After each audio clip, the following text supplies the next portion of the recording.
যদি কেউ ইনকাম শুরু করেছে, ফার্স্ট তার কতগুলো জিনিস করা দরকার।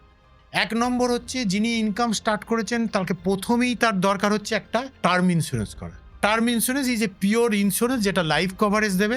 ওই জেট কভারেজটা নিচ্ছি, ধরুন আমি 1 কোটি টাকার কভারেজ নিয়েছি, তাহলে কাল যদি আমার ডেথ হয়ে যায় আমি 1 কোটি টাকা ওই ফ্যামিলিতে যাবে। সেকেন্ড নাম্বার হচ্ছে হেলথ ইন্স্যুরেন্স।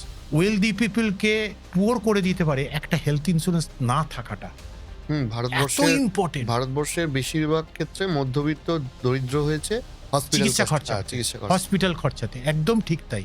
তারপরে দরকার, একজন ইনকাম শুরু করছে যখন, তার একটা পার্সোনাল অ্যাক্সিডেন্ট পলিসি, খুব কম প্রিমিয়াম, প্রত্যেকে করতে পারেন।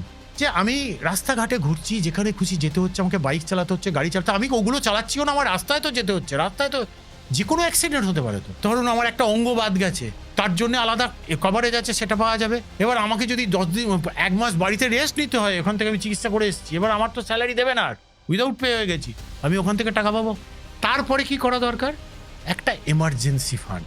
আমরা বেশিরভাগ মানুষ আজকে প্রাইভেট কোম্পানিতে চাকরি করছেন, যে কোনো সময় যে কোনো জব যে কোনো টাইমে যেতে পারে।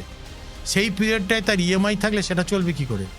তার বাচ্চার স্কুলের মাইনেটা চলবে কি করে? সংসারটা চলবে কি করে? ফ্যামিলি ক্রাইসিস হতে দেখেছি আমি এইগুলো থেকে।